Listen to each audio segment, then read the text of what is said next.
How to change our habits. Habits are a chain of unconscious pattern that we choose without even thinking about it, and we repeat it daily, and that's become our habit. As humans, it's not easy to live our life without habits because we have to make many decisions. Actually, a study shows more than 35,000 of our decisions are done through habits. So that's why it is important that we know that what kind of a habits we want to put on autopilot without thinking. If you want to change your habits, especially take on a new habits, winning habits to create wealth, welcome to this show. Hi, my name is Helia Singh and you are watching another episode of our Wealth TV. And today we're going to talk about the habits, the winning habits, and how we create wealth through that, and how we can change it, or is it really possible to change habits? Yes, we've got good news for you, so please make sure to have pen and paper ready as we're going to go through all of these together, and we have some very cool exercises to find out today what are your habits and what is the best one to change, because I'm sure once you start going through down that path, you will see there are many habits that you need to change, but which one is the one that you need to change first? What is the priority there? And we're going to go through that.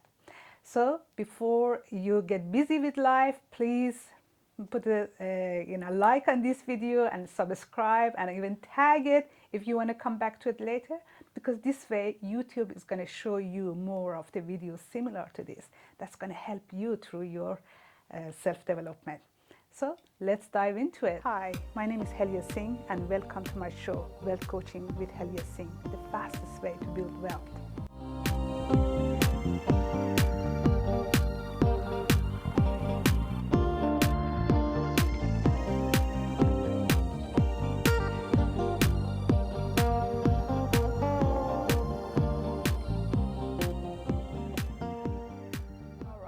Welcome to the show.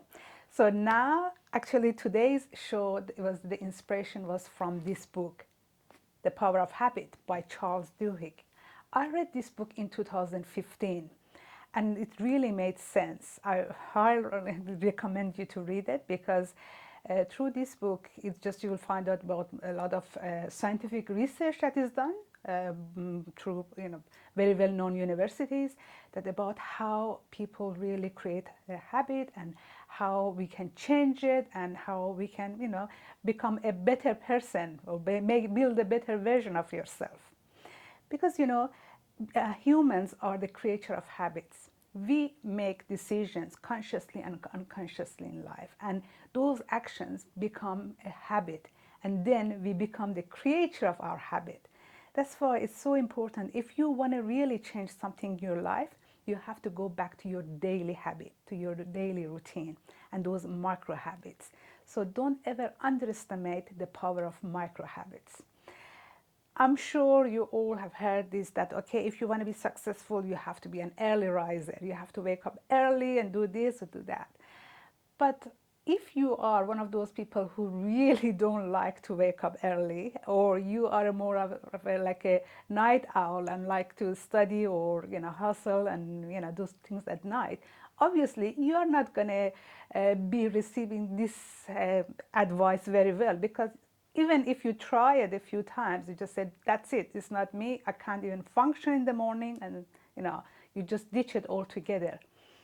But the reality is, as humans, again, we are smart enough, and I'm sure you are smart enough and mature enough to know what works well for you.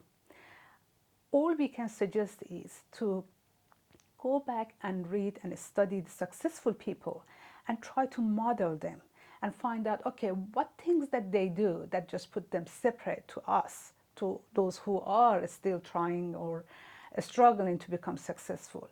And that's why people have come down to a few traits of successful people, such as being early riser or reading at least 20 books or 30 books in at least in a month or in a year. So there are these little things that when you look at it, just find that okay, all successful people have many things in common, and that is just become a habit for them. If you had any friends or anyone around you who is a personal trainer or who loves to exercise or jog, and now during this lockdown, if they cannot go to gym, you'll see at home they have started exercising. Why? Because that just become part of who they are. That's an autopilot. They can't go through day without it. At the same time, even if those who are sitting on the couch and watching through Netflix all day long, reality is they are taking actions, but their action is sitting there and watching TV. So that's why we have, of course, 24 hours a day. We all have 24 hours a day. But how we change our habit is, at least this is what the book suggests, is to replace our bad habits with the good habits. But before we go to that, we need to know how the habit works. The habit works in a loop, means something happens, a cue, they call it a cue happens, that's followed by a routine, that's what we do as a routine, and then followed by a reward. So cue, routine, and rewards. That's just a loop. And this is how the even science of advertising actually works, because they'll give you a cue that it's very hard to resist, and then they'll make you to do a routine that you think or perceive that the reward is going to happen. And this is how even the bad habits such as smoking start, because people who are smokers, they in their brain something happens, and in their brain they anticipate the hit of nicotine. And okay, what's the routine? Is just they light a cigarette, and the reward is just they feel relaxed, good, and whatever else they've been telling themselves. Because at the end of the day, it's all about self-beliefs. Beliefs is the biggest part of success and habit. And that's why it depends on what you believe in. That's going to shape your habit and your daily routine. So without any further ado, let's go back and again unlayer these habit things and find out how we can create winning habits, to create wealth, because after all, our TV channel is all about wealth creation, and we are looking at many different aspects of life to create wealth. If you were following one of our actual previous show, we were talking about the luck factor. Many people who are not taking actions and looking at the successful people, they think that, okay, they're lucky. But actually, if you look at those lucky people or successful people, their success is due to disciplined work and the habits that they had, and habits of such as studying, working hard, and reading, and those hustling that they do. So that's the habit. The successful people, they created that as a habit. That's why they don't even have to think about it. If as a human we had to make decisions every day for everything, obviously it's overwhelming. That's why more than 40% of our decisions are actually, they are done by habits. But we have to be watchful what we put them on autopilot. Is an autopilot is just to wake up in the morning and just put the TV on or look at the phone, and without no exercise or no reading. Is this the habit that you want to keep, or is this the habit that you want to adopt? That okay, if you wake up in the morning, depends on the line of work you have or what you do, is whether you listen to news while you are jogging or exercising. It's totally up to you. So you need to make sure what routine that you want to create, that it will be an autopilot without even thinking about it. I'm sure if you were like me, maybe we all had this kind of experience that when I used to work in the bank and used to drive to bank, sometimes because I was never an early riser person, by the time I reached bank, in the middle of the day when I was reflecting on morning, I just oh my God, which route did I take? Because I just drove there. It was on autopilot. I know it's somehow it is wrong, because imagine if an accident happens, but this is how us humans are smart, that even something as dangerous as driving, we can put it on autopilot without thinking, because we know this is our route that we take to go to work or somewhere that we usually do. And that's why if Now, probably you've seen a lot of this topic lately, that why people like Mark Zuckerberg or Steve Jobs or Bill Gates and stuff, they wear the same clothes every day. It's just because they don't want to think. They don't want to use their brain cells in what to wear or what to match with what. Well, they've got it easy. Men, they got it very easy compared to women, but that's one of the things, because you don't have to make a decision, and they put that decision for other things. And of course, when it comes to making a change permanent, time, commitment, it's a big issue, as well as, of course, to be 100% committed, which we call it a willpower. I wanted to actually talk about willpower part of this show. I mean, initially I wrote about that when I was just dumping all my knowledge and experience, everything on the paper. But then I thought, no, this show is going to become very, very long. So that's why next time we're going to talk about the willpower. That by itself is another amazing things and discovery to find out. Because I'm sure, you know what are your bad habits. At least most of us know what are our bad habits and how to change it. If it was that easy, the book just makes it look so easy that, okay, you know the cue, you know the routine, and you know the reward, and all it's talk about is that, okay, you can't technically get rid of a bad habit just like that. All you have to do is just replace the bad habit with a good habit, but with the same cue and rewards. Of course, it's scientifically, it's nice and easy, but how really is it possible? Now I want to tell you and go through this to see just how to make it possible and make it practical. Similar to smoking, think another habit. As soon as we hear a buzz on our phone, a smartphone, whether it's a text message or email, whatever, our brain anticipates that, okay, something has come up. Even we may not even be sitting and waiting for someone's message, but this is how we got used to it, that immediately the noise comes and we open our phone, we see the email or a text message or whatever, and then we get the rewards. That curiosity is resolved. This is how the habit loop works. But now how to break it and how to change it. Let's look at the habits that actually are helping us, or at what we have through financial matters, because again, we want to talk everything in that aspect. And you're more than welcome to apply it to any other area of your life and put the comments in the section below. And yes, I will help you through that as well. Just recently, because of lockdown, we don't have that much live shows anymore, but I had a Zoom live training with a group of my people. And through that coaching, even though everybody, all the participants, they were mature, successful, and highly educated people, anonymously, after they went through the exercise, which we're going to go through it soon, what they wrote down, that what was their bad habit when it comes to financial matter, was lack of budget. That was amazing. That was very, very interesting, and they all were surprised by that when I revealed the answers and when they could see it. And that shows that, look, these are educated people. They all know that you need to have a good budget to stick to it if you want to reach the financial success you want to have. But why they are not having it?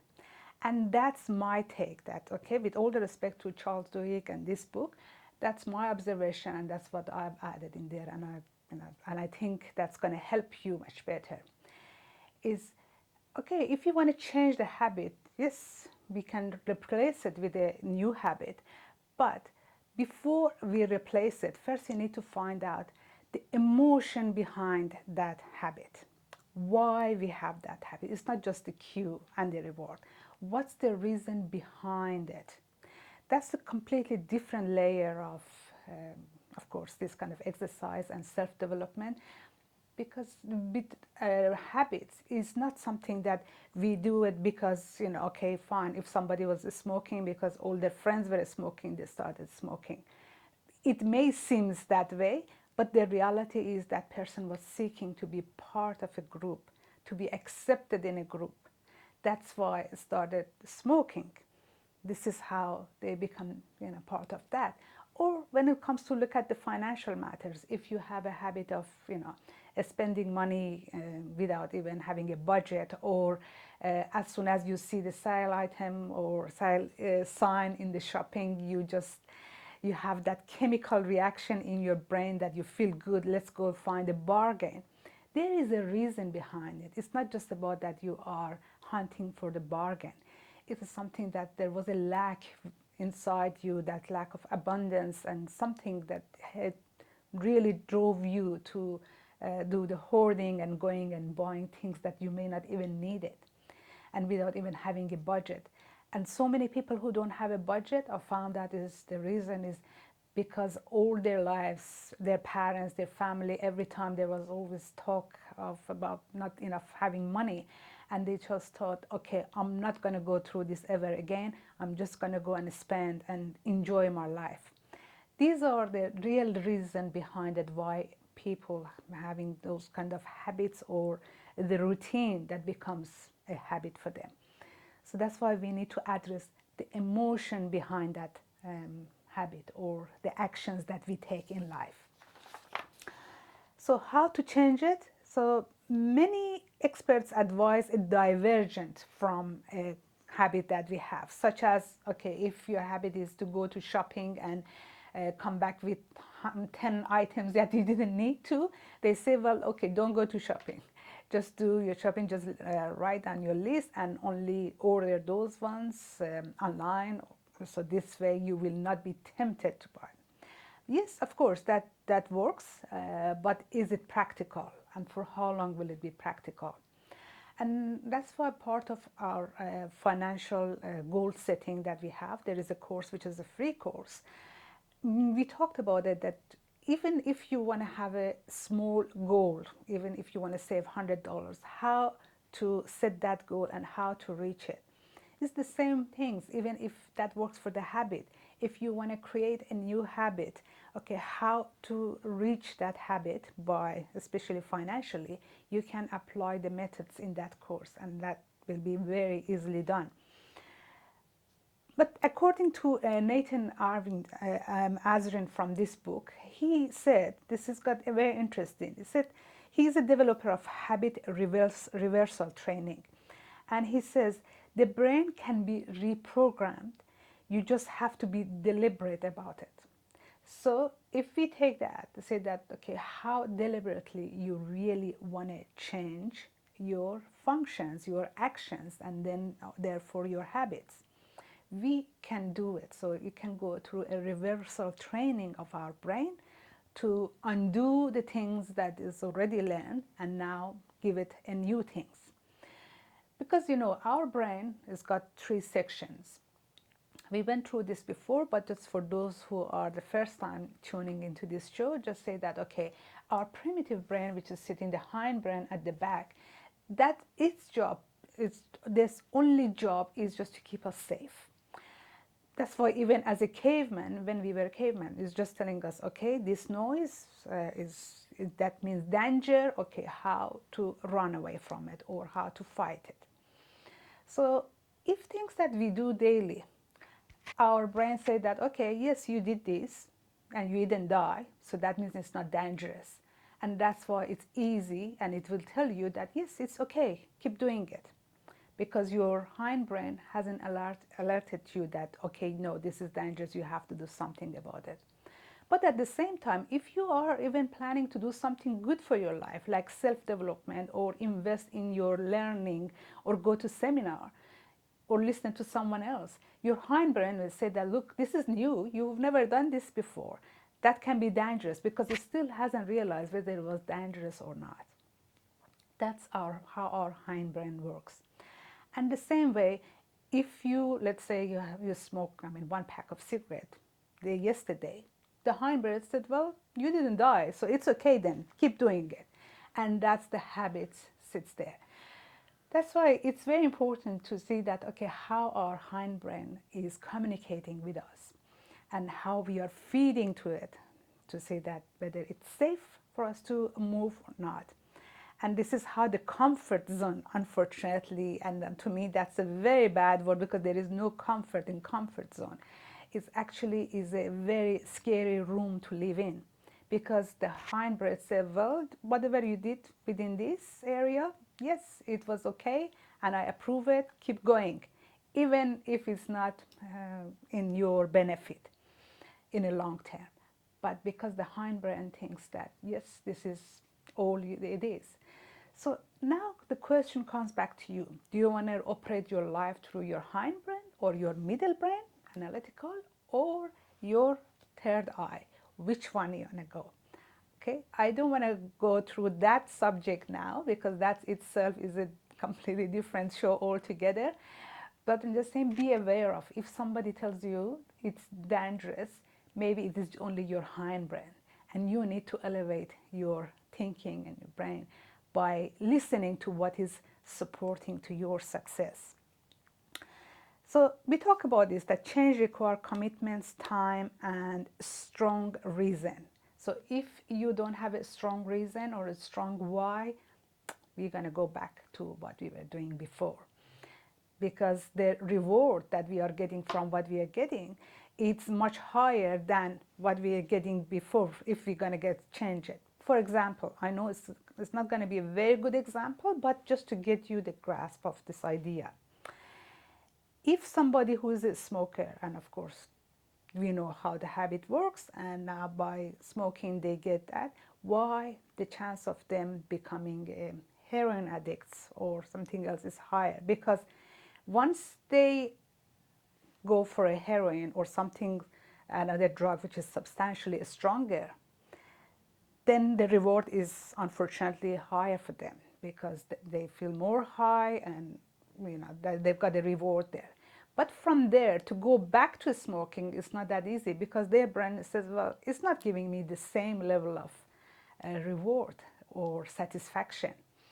That's why we need to not only just replace the habit that we have, but make sure the reward we're going to get will be stronger than the reward that we were getting from previous habit. Otherwise, by default, we're just going to go back to what we were doing before. That's another one. And of course, another part is, for example, we talk about it if you are an early riser, and you that which is good for you, but if you are not, so, and you're just pushing yourself to do this, if you're not getting the reward, obviously there is no way you can do that. But people, they just take it personally. They think that if they failed to become an early riser, that means they are failing at everything else. And that's the part I want you to take on, to say that everyone is different. We all have our own way of learning and developing at our own time. So don't let one failure or something that it doesn't work or resonate with you make you decide or label yourself that, yes, you are not successful or you can't do that. So now have the pen and paper ready. Okay, let's go through the exercise. Draw a circle, and with that circle, just like a pizza, just cut it to 8 pieces. And on each piece, outside each curve, write down different area of life. This is very similar to Wheel of Life, but it's just a drawing part similar to that. Like money, career, relationship,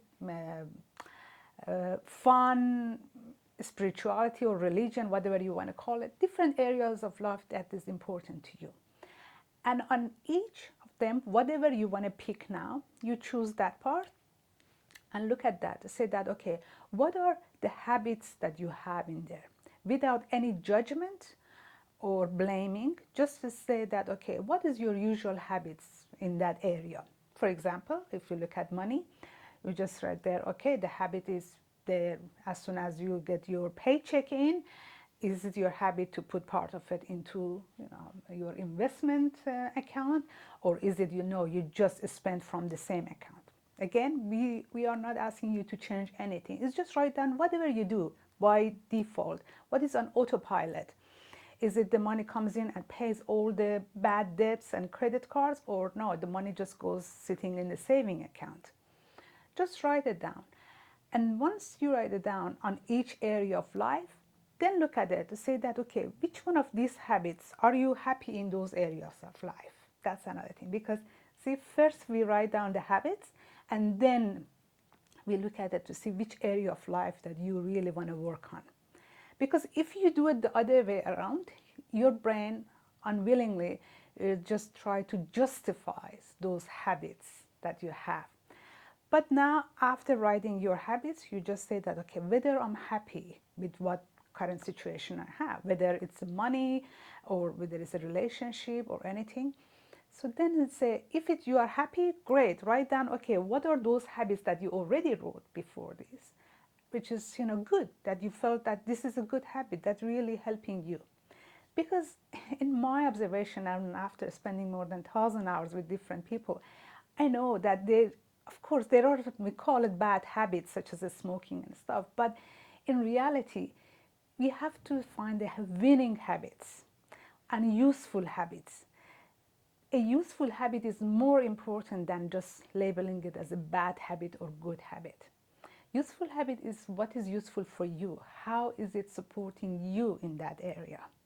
And if it's useful to you, then continue with that. But once you finish the whole circle of that wheel of life, then you write down, I'm sure you will find out a few habits that were not supporting you in that area of life. And you will be surprised to see some of them are just keep showing up. It may not show up in the same way, but when you dig deep, you will find out they all are similar. I'll give you an example later about that. But okay, once you wrote that, you find out what are the habits that is not supporting you. Just put them in a list of or bucket list of habits that you are planning to change. Once you write it there, then look at that list and say, okay, decide which one you want to change first. Don't try to become a saint in one go. Try to find what is the most ugly habit that is staring at your face that you really want to change this. Change that, then the rest will fall in place. I know it sounds easy too, but it will be more practical if you do it this way. And I'm here to help you and guide you through this. I'll give you that example for myself. More than 10 years ago, before I took the faith in self-development and I start my journey, I had a very bad habit, which I realized that was actually not useful habit.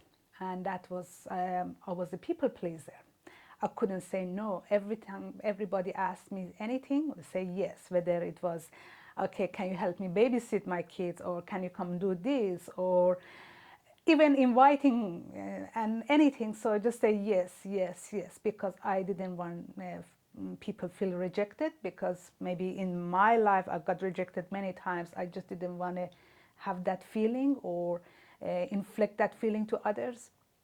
But I knew by saying yes, even though I need time to work on my study or work or whatever things I'm enjoying. I even missed some seminars that I really wanted to go. It's just because the group of friends decided to go to picnic and I just didn't know what to say and I had to say yes. And then I found out that when I went through this exercise, I found out that this is the main reason that in every area of my life, whether it was money, whether it was work, whether it was even family and relationship, in-laws and others, is just saying yes to everything was my problem. Even though inside me it was just bubbling up and I was hating it, but I just said yes and I did it, and I had that resentment towards those people. But I remember my mentor said to me that, well, you find out what is your problem, it's easy. Just say no. Just cross the yes and say no. I know it sounds easy, but it wasn't easy. The first couple of times I really felt that cringe in my body to even say the word no. And after that I was feeling guilty. So the feeling was worse than saying yes to someone and feeling resentment. That's why I thought, well, I can't do that. This is who I am. That's why I want you to know that at any age, at any time, you can change any habit that you think is not supporting you in your life. So now, after that, what I discovered and I practiced was this through meditation and many other modality. I found out, okay, and instead of saying immediately no to feel bad, I just said to them that okay, let me think about it, let me check my schedule and I'll get back to you. This way, the other person wasn't feeling bad and rejected immediately. And I had a time to weigh this offer to see, really, do I really want to do this? Or no, I don't want to do that. And of course, it wasn't easy still, but for first few times to tell people, look, I checked my diary, or I already, and of course I had to even lie, say, oh, already we were already committed to another family or another friend, which actually it wasn't, because I was going to a seminar. But these are the things that I had to do to protect me and make myself a better version of me, because I knew by saying yes and keep telling and others that, okay, I'm there for you, I'm there for you, I wasn't doing them a favor. I was actually doing more resentment on them and make myself and my family more miserable. So that's why it is you who is in charge of your happiness and your habits. So tell me, what kind of habits that you want to get rid of? Which one do you want to replace? And what are the winning habits you think you can take on? And if you need any help on how to bring it into your life, please let me know. Or if you already got some winning habits and change your habit, please share it with others here, because we all are here to learn from each other.